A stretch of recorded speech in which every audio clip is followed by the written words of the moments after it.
Thinking about the laws of Israel that we read about, I think we should really consider the declaration of the State of Israel as a different kind of document from what we then read about as the Law of Return, which has some additions made later.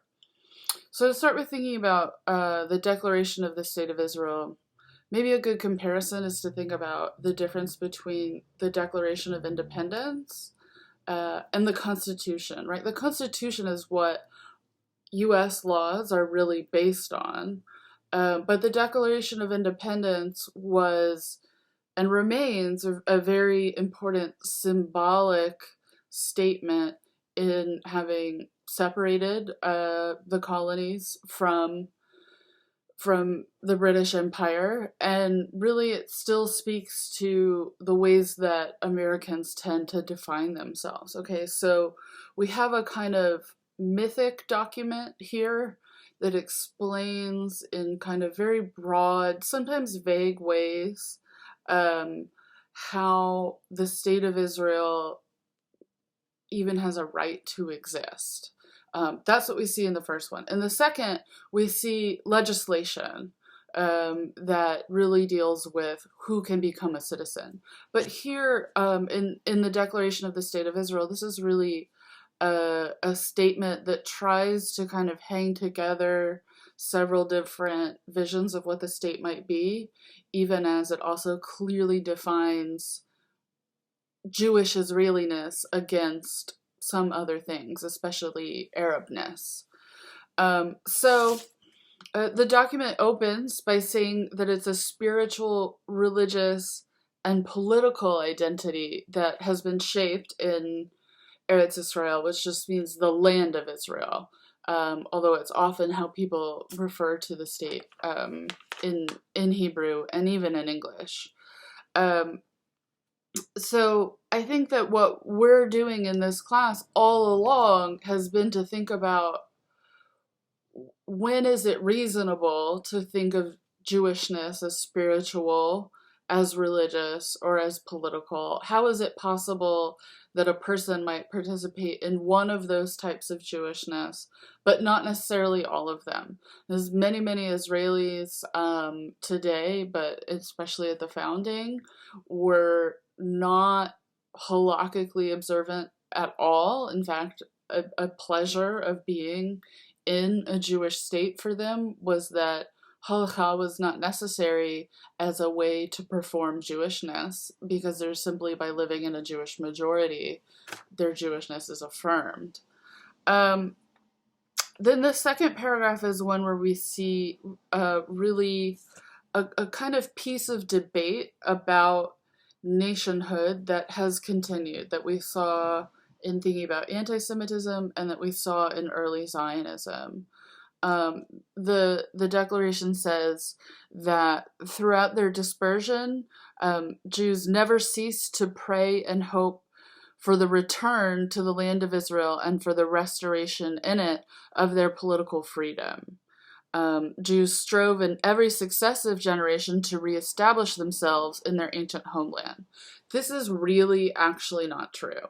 That there has been a deep importance for the imagination of Jerusalem in particular, but most Jews really didn't want to push for a sort of mundane political entity that was a Jewish state in the land of Israel. That by many people, it was considered an unsafe place to be. There were Jews who came and went. There were very small communities that were continuous. But by and large, the state was not filled with Jews for um, almost 2,000 years. And for many Jews, even we have, for example, rabbinic rulings from the medieval period where one or the other spouse wants to go to Israel, to go up in holy status and to be in the promised land, especially near their death. And all these rabbinic rulings, time after time, say that it's grounds for divorce, that no one can be forced to go to Israel, that in fact it's foolish to go to Israel, it's undesirable. And centrally, most Jews really opposed Zionism. Most Orthodox, halakhically observant Jews opposed Zionism precisely because it was a movement that went against God. Like, even the very idea of God, that it was a socialist state until around the 80s. And for many, many people, a central purpose of establishing the state of Israel was to do away with an idea that a Messiah would ever come. That for many people it was about Jews simply saving themselves. And yet, in order to get immigrants to the state, there still had to be this kind of really abstract language about what makes the state legitimate. And so this claim that even if Jews haven't always lived there, that they always wanted to live there and it was only by forcible exile, this sort of legitimates Israeli nationalism in the eyes of the authors of this declaration against different forms of Arab nationalism, different forms of Muslim sort of concepts of how to rule political territories, and specifically against Palestinian nationalism. That in fact, by only naming Arabs, this is a way of saying Palestinians don't exist, Palestinian nationalism is a lie, that there are these things that even if they can be traced to the 19th century, that they're still a fabrication somehow compared to Jewish nationalism that here is traced as if it goes all the way back to the ancient Israelite kingdom. Whereas we know the rabbis really move away from any desire to be back in the land or any kind of political overthrow. So this basically sees a lot of language and rhetoric about Jerusalem that's about the Jerusalem above and kind of claims it as if it's about the Jerusalem below. But it really was a revolution in the 19th century to begin to see the idea of an Israeli state as a desirable in the Jerusalem below, with no regard actually for the Jerusalem above. So at times different groups of Jews sort of see themselves, Zionists see themselves as related to other groups of Jews, and then at other times they're really arguing against that.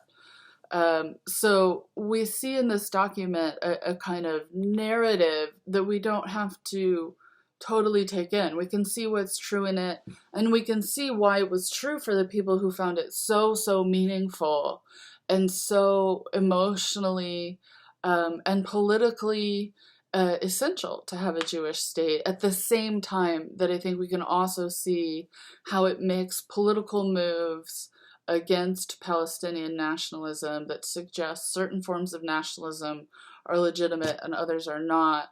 And that it also is a kind of weak history, let's say, that it takes as historical evidence things that we would really not consider historical evidence as scholars.